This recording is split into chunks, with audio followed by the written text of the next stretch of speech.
हाँ, hello guys, welcome to math with Sushil Bind. We are discussing in this lectures class आपका 9th का है, जो कि आपका ये आपका टॉपिक स्टार्ट है पॉलिनोमियल्स, जिसको हम लोग बहुपद बोलते हैं। इसके पहले हम लोग जो बात किए थे, क्या होता है एक्सप्रेशन, क्या होता है बीजीय व्यंजक वगैरह, जो अगर उसकी आप लोग वीडियो देख रहे हैं हिंदी में, तो आप लोग लिंक में जाएंगे तो वहाँ से आप लोग बहुपद चैप्टर का नाम डालोगे तो वहाँ से आपको पूरा का पूरा हिंदी में मिल जाएगा, इसका हिंदी वर्जन मिलेगा। बट यहाँ पर हम लोग सीबीएसई बोर्ड के बारे में बात करेंगे, इंग्लिश मीडियम के। तो इसमें हम लोग सबसे पहले हम जानेंगे, जैसे पॉलिनोमियल बात आई है, पॉलिनोमियल बात आई तो पॉलिनोमियल से पहले इसके कुछ और फैक्टर होते हैं, उसको हम लोग जानने का प्रयास करेंगे कि पॉलिनोमियल का फॉर्मेशन होता कैसे। बहुत जोरदार, ज़बरदस्त और अच्छा सा ये कंटेंट है, आप लोग थोड़ा सा इसको समझना, क्योंकि इसका बहुतायत मात्रा में इसका यूज होगा। जहाँ पर भी आप लोग अब इसके एबव क्लास में पढ़ेंगे पॉलिनोमियल्स अवश्य आएगा, तो उसको आपको इसके टर्म को आपको थोड़ा जानना है। जैसे यहाँ पर सबसे इसका बेसिक जो इकाई होती है, यूनिट है, उसको हम लोग वेरिएबल बोलते हैं, या कह लेते हैं हिंदी में भी थोड़ा सा मैं लिखा हूँ चर राशि किसे कहते हैं। बाकी अच्छे मैंने हिंदी में इसको डिस्कस किया नहीं जाएगा, इस वाले लेक्चर में आगे किया गया है, तो यहाँ पर हम इंग्लिश में बात करेंगे। तो वेरिएबल क्या होता है, देखो है क्या चीज़, मैं समझाने का बात करूँ कि वेरिएबल एक ऐसी राशि होती है, या एक ऐसी राशि होती है जो किसी पे डिपेंड होती है। मतलब इसकी कुछ ना कुछ वैल्यू तो फिक्स होती है, बट कंफर्म नहीं होती, वो डिपेंड करेगा उसके साथ वाले, यानी उसके वाले दिए गए व्यंजन में या एक्सप्रेशन पे। तो वही बात यहाँ पर क्या है, a symbols which takes on the various क्या numerical values is known as the variables. यानी किसी भी अगर कोई भी मैं एक सिंबॉलिक फॉर्म ले लूँ, जैसे यहाँ पर सिंबॉलिक फॉर्म का मैं बात करूँ, वही ए से लेकर जेड तक जो भी कोई अक्षर होगा स्मॉल लेटर वाला, तो ये आपका सिंबल्स है। इसमें सिंबल्स का मतलब यही है कि अगर यह कोई ऐसा अलग अलग जिसकी वैल्यू हमेशा हर एक समीकरण या कह लो पॉलिनोमियल के साथ बदलता जाए, है ना, क्या है वह वैल्यू जो न्यूमेरिकल वैल्यू आएगी, कोई ना कोई फिक्स वैल्यू आएगा, उसको आगे हम लोग चर्चा करेंगे किस तरह से आती है। तो ये डिफिनेशन इसका है, a symbols which takes on the various numerical values is known as the, इसको हम लोग वेरिएबल कहते हैं। इट इज रिप्रेजेंटेड बाय, इसको किस तरह से रिप्रेजेंट किया जाता है, पूरा ए से लेकर ABCD से लेकर पूरा जेड तक होगा, और जो इंग्लिश का जो हिंदी का वर्णमाला का अक्षर है क से लेकर ज्ञ तक होता है। बट इस वाले का अब यूज देखा नहीं जाता, इस वाले का हम लोग यूज देखेंगे इस वाले क्वेश्चन में। अब ये तो था आपका वेरिएबल, मैंने क्या बताया कि ऐसा वैल्यूज यानी ऐसी राशियाँ जिसका मान क्या हो हमेशा बदलता रहे, और उसकी वैल्यू क्या होता है बदलता रहे, उसको हम लोग क्या बोलते हैं, उसको हम लोग वेरिएबल बोलते, चर राशि बोलते हैं। दूसरी बात आता है अचर राशि। अचर राशि को एक नाम से और जाता है नॉन वेरिएबल के नाम से जाना, इसको अचर राशि कहते हैं, कांस्टेंट और नॉन वेरिएबल्स। इसमें क्या है, a symbols having a fixed numerical values is known as a constant. यानी ऐसा राशियाँ जिसकी वैल्यू क्या हो फिक्स हो, इसमें फिक्स नहीं होती है, बदलती रहती है, बट न्यूमेरिकल वैल्यू वो आता है, लेकिन इसमें क्या होती है वैल्यू फिक्स हो जाती है। फिक्स होने का मतलब क्या, मैंने कहा कि इट इज रिप्रेजेंटेड बाय, जैसे मैंने कहा कि ये 1 2 3 अप टू सॉर्ट कोई भी आपका काउंटेबल नाउन में से हो, कोई भी आपका काउंटेबल कोई नंबर से हो, है ना, 1 2 3 4 5 कुछ भी हो, -3 -5 अप टू 100 जो भी कुछ होगा, जिसकी वैल्यू फिक्स हो, बदले ना कभी। तो इनकी वैल्यू कभी बदलती नहीं, फिक्स हो जाती है। इसको इसलिए हम लोग कांस्टेंट बोलते हैं कि रुक गया, उससे मान कोई बदलेगा नहीं, तो इसको हम लोग कांस्टेंट बोलते हैं। जैसे मैं एग्जांपल की बात करूं कि मैं यहाँ पर 2 एग्जांपल लिया कि the diameter d of A circles of the radius r is given by the formula क्या, d = 2r होता है। देखो यहाँ पर क्या मैं यहाँ पर इसका थोड़ा सा स्ट्रक्चर बना के रखा हूँ कि मेरे पास ये सर्कल है, सर्कल का जो ये पॉइंट होता है, जो मध्य वाला जो बिंदु होता है, उसको हम लोग सेंटर नाम देते हैं, इसको रिप्रेजेंट किया जाता है इस O से, है ना। अगर ये है O है, तो आप लोग सर्कल में जानते हो कि जो सेंटर होता है, सेंटर और सरकमफ्रेंस के किसी भी बिंदुओं को मिलाने पर वो हमेशा क्या बनता है, आपका रेडियस फॉर्म करता है। तो ये आपका सेंटर है और ये आपका सरकमफ्रेंस पर कोई एक पॉइंट है, परिधि पर कोई एक बिंदु A है, A और O को मैंने मिला दिया। जैसे A और O को मिलाया तो इसका एक नया नाम बन गया, क्या, इसको हम लोग रेडियस कहते हैं। क्या कहते हैं इसको, यही आपका रेडियस है, ये वाला, ठीक ना, ये रेडियस होगा। कहीं पर भी मिलाओगे तो रेडियस बनेगा। अब ये क्या होता है डायमीटर, दूसरी बात का है कि सरकमफ्रेंस के एक बिंदु से किसी सरकमफ्रेंस के दूसरे बिंदु को मिलाए, लेकिन कैसे मिलाए, वह किससे होकर थ्रो करे, वो अगर सेंटर से होकर थ्रो कर रहा है, तो यही चीज आपका क्या बन जाता है, आपका डायमीटर बन जाता है। तो डायमीटर का फॉर्म बनता है आपका क्या है, d = 2r बनता है, या इसको हम लोग r = d/2 करते हैं। देखो इसका लिखने का उद्देश्य क्या मेरे पास है, ये जैसे आपका है क्या मेरे पास, ये इसका मैं एग्जांपल बात कर रहा हूँ, ये वाले का, जैसे d = 2 मेरे पास r है, इन दोनों को हम लोग क्या नाम देते हैं? वेरिएबल, क्योंकि इन दोनों की वैल्यू बदलेगी। कैसे बदलेगी वो भी बता रहा हूँ। इसको हम लोग वेरिएबल बोलते हैं। यही है कि कौन सी वैल्यूज है जो सिंबॉलिक है, जिसकी क्या होती है वैल्यू हमेशा क्या होती है, वेरी करती रहे, बदलती रहती है। और इसमें ये जो गिनती वाला नंबर्स है, ये नंबर्स जो है आपका, इसको हम लोग क्या बोलते हैं? कांस्टेंट बोलते हैं, कांस्टेंट। जैसे मैं कहूँ क्या, ये डी जो है कि डिपेंड कर रहा है रेडियस पे, डी डिपेंड करेगा रेडियस पे। डिपेंड करने का मतलब क्या है? जैसे जैसे रेडियस इंक्रीज करेगा या डिक्रीज करेगा, जैसे जैसे रेडियस डिक्रीज करेगा इंक्रीज करेगा, वैसे वैसे इस डी की वैल्यू इंक्रीज होगी और डिक्रीज होगी। जैसे मैं कह लूँ कि अगर इस सर्कल का मैं रेडियस अगर 5 सेंटीमीटर ले रहा हूँ तो इसका जो डायमीटर बन जाएगा कितना होगा? 2 का मल्टीप्लाई, तो डी इज इक्वल टू क्या होगा? 5 इंटू का 2 इज इक्वल टू क्या आ जाएगा? 10 सेंटीमीटर आ जाएगा। रेडियस अगर 5 सेंटीमीटर हो तो डायमीटर आपका कितना हो गया?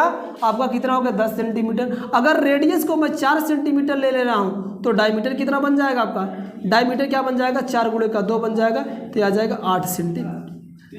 देख रहे हो ना, जैसे जैसे रेडियस घटता जा रहा है इसकी वैल्यू घटती जा रही है, जैसे जैसे रेडियस की वैल्यू बढ़ती जा रही है उसकी डायमीटर की वैल्यू बढ़ती जाती है। मतलब कहने का मतलब क्या है? ये जो अंक वाली वैल्यू होती है, जो गिनती वाली वैल्यू होती है, उसको हम लोग क्या कहते हैं? उसको हम कांस्टेंट कहते हैं। और जो अक्षर वाली वैल्यू जो, तो सिंपल सी बात है, जो अक्षर वाली वैल्यू ABCD, ये देखो ABCD के अक्षर ही हैं, DR हैं, तो ये दोनों क्या होगा? आपका वेरिएबल होगा। और ये इसकी वैल्यू कैसे बदल रही है? देखो यहाँ पर मैं बताया, इसमें इसकी वैल्यू क्या थी? जब R की वैल्यू यहाँ पर 5 थी तो डायमीटर की D की वैल्यू 10 आ गया। जब R की वैल्यू 4 थी तो डायमीटर की वैल्यू कितनी आ गई? आपकी 8 आ गई। ठीक है ना? तो ये है आपका वेरिएबल जो वेरी करता रहता है। तो ये मैं समझ रहा हूँ आप लोग को समझ में आया। नेक्स्ट टॉपिक आप लोग अगला चलते हैं हम लोग। चलिए, जो नेक्स्ट आपका इसमें आता है, आ जाता है क्या? पॉलिनोमियल्स ऑफ द टर्म, यानी बहुपद के पद क्या होते हैं? पद, क्योंकि इसका पद है। अब पद क्या होता है उसको समझना थोड़ा सा आप लोग। मैं कई स्टेप में लिखा हूँ और कई परिभाषाएं हैं कि द पॉलिनोमियल्स, जैसे मैं ये माना कि मेरे पास द पॉलिनोमियल 3x² माइनस का 4x हैव द 2 पार्ट्स। इसमें 2 पार्ट्स है, कौन कौन से? 3x² एंड माइनस का 4x which are form separately, जो कि अलग अलग सेपरेट होकर के कैसे हुए? देन ऐड, अलग अलग जो है कि जुड़कर बने हैं। तो क्या कहते हैं? यही पार्ट को, this part of the polynomial joined by the sign positive और negative are known as polynomials of term. समझना क्या बात है? कहा क्या कि जैसे कोई मेरे पास बहुपद दे रखा है, यही बहुपद दे रखा क्या? 3x² माइनस का 4x दे रखा है बहुपद। ये जो है इसमें देख रहे हो बहुपद में 2 पार्ट हैं, यानी 2 पद है, यानी 2 भाग है। कौन सा भाग पहला है? पहला भाग इसमें है 3x² और दूसरा भाग क्या है? 4x है। दोनों अलग अलग सेपरेट है, दोनों अलग अलग है, बट है क्या? इसको हम लोग सेपरेट के साथ साथ कैसे जोड़े हैं? इसको मैंने जोड़ दिया हूँ। क्या किया? उसको तब मैंने जोड़ दिया। जोड़े जो क्या क्या जोड़े मैंने? एक इस वाले पद को जोड़ा और दूसरे भाग इसको जोड़े। और यही जो होता है, यही दोनों जो पद होते हैं, यानी जो पार्ट होते हैं, भाग जो होते हैं, इसी को हम लोग क्या बोलते हैं? क्या बोलते हैं? पद बोलते हैं। लेकिन ध्यान यही रहे कि दोनों के बीच में जो भी पॉलिनोमियल से गिवन हो उसके साइन कैसा होना चाहिए? केवल और केवल क्या होना चाहिए? पॉजिटिव और क्या होना चाहिए? निगेटिव। पॉजिटिव और निगेटिव के साथ साथ अगर किसी भी बहुपद को अलगाया जा सके, अलग किया जा, सेपरेट किया जा सके, तो वह क्या होते हैं? उस पॉलिनोमियल का वह जो होंगे क्या कहलाएंगे? पद कहलाएंगे। क्या कहलाएंगे? पद। डिटेल्स और बात करते हैं अभी। दूसरा हम देख लेते हैं कि a term is the arithmetics numbers. क्या होता है? जो टर्म हो सकता है एक अरिथमेटिक्स नंबर, अंकगणित हो सकता है, अंकिक मान हो सकता है, 2, 5, 7 कुछ भी हो सकता है, पद हो सकता है। दूसरी बात क्या? लेटर भी हो सकता है, कोई भी लेटर भी हो सकता है, यानी ABCD XYZ कुछ भी हो सकता है। दूसरी और क्या कहा? या ग्रुप ऑफ लेटर, या क्या हो? किसी भी अक्षरों का ग्रुप हो, समूह हो। समूह का मतलब जैसे मैं ऐसे बात कर दूं कि XYZ, इसको हम लोग क्या बोलते हैं? ग्रुप बोलते हैं। ये लेटर का ग्रुप है। और ये जो अर्थमेटिक कहा कि 1 2 3 4 5 अप टू सो ऑन, ये आपका अर्थमेटिक्स है, अंक गणित जिसको अंकिक मान जो होते हैं, ये भी आपका टर्म कहलाएगा, ये भी टर्म कहलाएगा। यह कहते हैं कि ऐसे ही अकेले अकेले में रहे, ABC से लेकर कहाँ तक? Z तक, कोई अकेले अकेले में रहे, तब इसको हम लोग क्या बोलेंगे? टर्म बोलेंगे। बट क्या ध्यान दिया? क्या लेटर ऑफ ऑल दीज, जितने भी सब हों, सब के सब, जैसे ये सब जो भी हों, कैसे ज्वाइंट होने चाहिए? जुड़े होने चाहिए। चाहे तो आपका मल्टीप्लिकेशन के साथ जुड़ा रहे, चाहे डिवीजन के साथ जुड़ा रहे। क्या हो? मल्टीप्लिकेशन के साथ हो, डिवीजन के साथ हो, तब उसको हम लोग क्या बोलते हैं? पद बोलते हैं। जैसे मैं कहा क्या, जैसे ये हो गया अकेले तब वो पद होगा, ये हो गया ग्रुप बना तब वो पद हुआ, ये अकेले अकेले हो गया तब वो होगा। या तो ऐसा ही होना चाहिए, इसको इसका इसका या किसी एक का क्या हो, इन दोनों को मिक्स करके, और कैसे मिक्स करना है आपको, दो साइन याद करके रखना, आपका मल्टीप्लिकेशन और डिवीजन के साथ होना चाहिए। फिर से मेरी बात सुनो, क्या इसका मतलब ओवरऑल है कि जब किसी भी एक चर और अचर राशियों को गुणा के रूप में या तो भाग के रूप में, क्या है, गुणा के रूप में या तो भाग के रूप में लिखा जाता है, तो उसको हम लोग पद बोलते हैं। जैसे गुणा के रूप में मैंने क्या कहा, ये 2x हो गया, क्या हो गया मेरे पास 2x हो गया। अब ये 2x देखो, ये आपका क्या है, वेरिएबल है, क्या है ये आपका वेरिएबल है जी, यस सर वेरिएबल है, और इसको हम लोग क्या बोलते हैं, इसको हम लोग कांस्टेंट बोलते हैं, कांस्टेंट,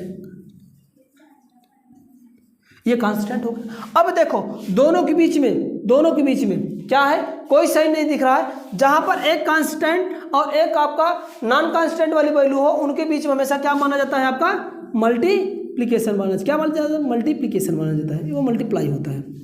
देखो यही चीज कह रहा कि एक तो आपका अरिथमेटिक वाला हो और एक था आपका क्या हो, लेटर वाला हो। अगर इन दोनों के बीच में गुणा का साइन है, यानी गुणा करके लिखा जाए, तो इसको हम लोग क्या बोलते हैं, एक नाम देते हैं, इसको क्या बोलते हैं कि that is a term, polynomial का टर्म हो गया। या ऐसे सिंगल में लिख दिया जाए, एक, ये भी एक टर्म होता है, ये भी टर्म कहा जाता है, ये भी टर्म है, इसको लिख ले, ए बी सी कुछ भी ले, अलग अलग लिखे, तो इसको हम लोग क्या बोलते हैं, ये भी टर्म है ना। या ग्रुपिंग में लिखे, तो ग्रुपिंग का मतलब है कि ये जैसे ग्रुपिंग में है, देखो ये ग्रुपिंग मैंने लिखा कि एक्स और वाई का ग्रुप, या इसको डिवीजन फॉर्म का मतलब क्या है, एक्स आपका एक्स अपान का 2 कर दे रहे हैं, वाई की स्क्वायर अपान का 3 कर दे रहा हूँ, है ना, 7 एक्स स्क्वायर अपान का 8 कर दे रहा हूँ, ऐसा। ये देख रहे हो ना, ये x ये वेरिएबल है और ये क्या है आपका कांस्टेंट, एक दोनों को भाग हुआ है। भाग पर दो ही चीज़ होना ही चाहिए, अगर टर्म आपको चाहिए तो पहली बात ये होना चाहिए कि किसी भी लेटर वाले में, यानी वेरिएबल का और नॉन वेरिएबल का, या तो दोनों के साथ मल्टीप्लिकेशन हुआ हो या तो डिवीजन हुआ हो, तो क्या होगा, ये आपका टर्म कहलाएगा। दूसरी बात, अगर ऐसा कोई एक्सपेंशन मतलब एक्सपेंशन या पोलिनोमियल गिवन है, पोलिनोमियल में पहचानने का तरीका यह है कि पद जो बनेंगे उसको सेपरेट करने के लिए दो साइन की आवश्यकता। देखो दोनों में कंफ्यूज मत होना। एक मैंने बात बताया कि यहाँ पर सेपरेट करने के लिए, जैसे ये वाला हम लोग एग्जाम्पल लिए थे, इसमें सेपरेट करने के लिए बीच में माइनस का साइन लगा था, तो ये इसमें प्लस का, जहाँ पर प्लस और माइनस को सेपरेट करें वो आपका टर्म बनता है, पद बनता है। दूसरी बात मैंने ये ध्यान यहाँ पर किया कि अगर पद जो होते हैं वो हमेशा क्या होते हैं, एक वेरिएबल और दूसरा नॉन वेरिएबल का प्रोडक्ट हुआ हो या तो डिवीजन हुआ हो।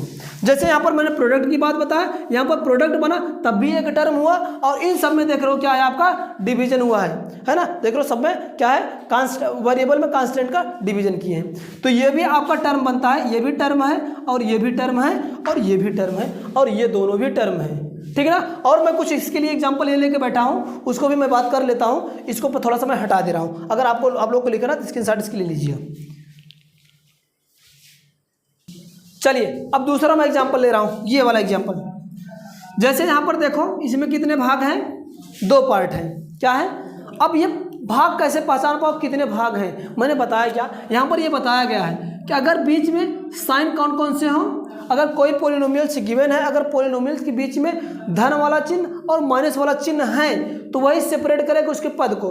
जैसे इसमें एक प्लस का साइन है तो इसमें 2 भाग बन जाएंगे, एक भाग आपका 2x स्क्वायर होगा और दूसरा भाग क्या हो जाएगा, धन का 7। और यही दोनों भाग जो होते हैं ये क्या कहलाते हैं आपका, इसका इस पोलिनोमियल क्या कहलाएंगे, टर्म कहलाएंगे। क्या कहलाएंगे, टर्म कहलाएंगे। बात मेरी समझ में आ रही है कि नहीं। यहाँ पर ये बीच में प्लस का साइन था, ये प्लस का साइन इन दोनों को अलग करने का काम कर रहा, सेपरेट करने का काम कर रहा था, और यही दो सेपरेट जो पार्ट हो रहे थे इसको हम लोग क्या बोलते थे, पद बोलते थे। तो इस वाले में कितने पूरे टर्म बनेंगे, यहाँ पर 2 साइन के रूप में देखो, एक यहाँ पर ये सेपरेट कर रहा है और ये दूसरा ये, एक यहाँ पर प्लस का साइन है, यहाँ पर माइनस का बना दो कोई दिक्कत नहीं, एक ये माइनस का साइन है, दोनों सेपरेट कर रहे हैं। इसमें कितने पद होंगे, एक टर्म ये बनेगा, एक टर्म ये बनेगा और एक टर्म ये बनेगा। तो कुल कितने भाग हैं इसके, 5x का स्क्वायर पहला है, दूसरा 6x है और तीसरा माइनस का 2 है। तो ये 3 के तीनों कैसे हैं आपका, इसका टर्म है, इसको हम लोग क्या बोलते हैं, पोलिनोमियल्स ऑफ टर्म्स। इसमें कितने हैं, इसमें कितने टर्म बने हैं, ये एक देखो सेपरेट करा, 2 सेपरेट करा, 3 सेपरेट करा, यानी 1 2 3 4, तो यहाँ पर 4 टर्म बने। कितने बन गए हैं यहाँ पर 4 टर्म्स हैं और इसी टर्म्स को हम लोग क्या बोलते हैं, पॉलिनोमियल्स ऑफ टर्म बोलते हैं। मैं समझ रहा हूँ, कोई दिक्कत आपको इसमें नहीं होनी चाहिए, ठीक है ना। और दूसरी परिभाषा मैंने आपको पहले ही बताया था, जैसे ये 2x लिखा गया है, 3x का स्क्वायर लिखा गया है, x स्क्वायर अपान का 5 लिखा गया है, 7 अपान का 2 इंटू एक्स की पावर 5 लिखा गया है, अप टू एक्सेट्रा कुछ भी लिखा गया है। तो ये देखो इन दोनों के बीच में गुणा, जब किसी भी चर और अचर राशि का गुणा हुआ रहता है तब उसको हम पद बोलते हैं। ये भी गुणा हुआ है, ये तो भाग हुआ रहे, किसी चर में अचर राशि का भाग हुआ रहे तब उसको हम लोग क्या बोलते हैं, इसको हम लोग टर्म बोलते हैं। यहाँ पर भी देखो इसके साथ इसका मल्टीप्लिकेशन हुआ है, 7/2 का x की पावर 5 में मल्टीप्लिकेशन हुआ है, तो ये क्या बनता है आपका, ये टर्म बनते हैं, ठीक है ना। तो ये पद है जिसको हम लोग पॉलिनोमियल ऑफ द टर्म कहते हैं। तो इसको आप लोग समझ गए। आगे चलते हैं नेक्स्ट टॉपिक में। चलिए आगे क्या है आपका, ये आपका गुणांक, क्या तो कोफिशिएंट क्या होता है यहाँ पे समझ लीजिए, बहुत ज़्यादा कुछ है नहीं। गुणांक क्या होता है समझना। गुणांक किसी भी पद में कोई भी पद यानी गिवन कोई भी आपका क्या हो, गिवन एनी ऑफ टर्म्स, कोई भी दिया गया अगर टर्म है, टर्म में उपस्थित वो जो आंकिक मान होता है, न्यूमेरिकल जो वैल्यू होता है, अरिथमेटिक्स जो वैल्यूज होते हैं, अरिथमेटिक्स, उसको हम लोग क्या बोलते हैं, उसको हम लोग क्या बोलते हैं, एक नया नाम आ गया है, उसको हम लोग हिंदी में गुणांक कहते हैं, अंग्रेजी में क्या बोलते हैं, इसको कोफिशिएंट बोलते हैं। थोड़ा समझना आप लोग। जैसे इस वाले में देखो, इस वाले पद में ये 2x का स्क्वायर है, इस वाले पद में गिनती कौन सा है, न्यूमेरिकल वाली कौन सी है, 2 है, ये क्या है आपका 2 है, तो इसको हम लोग क्या बोलते हैं, कोफिशिएंट बोलते हैं। क्या बोलते हैं, कोफिशिएंट बोलते हैं, कोफिशिएंट। सिंपल सी बात है, किसी पद में उपस्थित जो आंकिक मान होता है, जो न्यूमेरिकल वैल्यू होती है, उसी को हम लोग क्या बोलते हैं, कोफिशिएंट बोलते हैं। क्या बोलते हैं, कोफिशिएंट। जैसे इसमें ये तो कोफिशिएंट है, ये केवल 7 है, तो इसको हम लोग क्या बोलते हैं, कोफिशिएंट ही बोलते हैं। इसमें कितने पद थे, मैंने बताया था कि 3 पद थे, 5x का स्क्वायर, दूसरा 6x था और ये 2 था। तो इसमें x स्क्वायर का गुणांक कितना है आपका, कोफिशिएंट कितना है, 5 है, और इसमें x का कोफिशिएंट जो वेरिएबल है उसके साथ जो गिनती है उसको कोफिशिएंट बनेगा। जैसे x स्क्वायर था, x स्क्वायर का कोफिशिएंट 5 हो गया। यहाँ पर x है, x का कोफिशिएंट कितना है मेरे पास, यहाँ पर 6 हो जाएगा, कितना हो जाएगा, और ये कांस्टेंट टर्म ही है, इसको कांस्टेंट टर्म बोलते हैं, जो कि 2 है। उसी तरह से इसमें देख लीजिए आप लोग, ये वाले टर्म में यह आपका 6x का क्यूब और 7x का स्क्वायर, x और क्या था 5 था। इसमें x क्यूब है, जो वेरिएबल है क्या है, x का क्यूब है। x क्यूब के सामने कौन सी गिनती लिखी गई है, 6, तो x क्यूब का गुणांक कितना होगा आपका 6। इसमें x स्क्वायर है, जो वेरिएबल्स है आपका x स्क्वायर है, x स्क्वायर के सामने कौन सी गिनती लिखी गई है 7, तो x स्क्वायर का गुणांक कोफिशिएंट क्या हो जाएगा आपका 7 होगा। यहाँ पर x है, जिस किसी भी वेरिएबल के सामने कोई गिनती नहीं लिखी गई हो तो वहाँ पर हमेशा क्या माना जाता है, 1 माना जाता है, तो इसकी कोफिशिएंट क्या है आपका 1 है, और ये तो कांस्टेंट टर्म है ये, ठीक है ना। उम्मीद करता हूँ ये चीज़ आपको समझ में आया होगा। नेक्स्ट अगले वाले हम लोग वीडियो में बात करेंगे, तब तक के लिए टाटा बाय बाय, बंद कर दीजिए।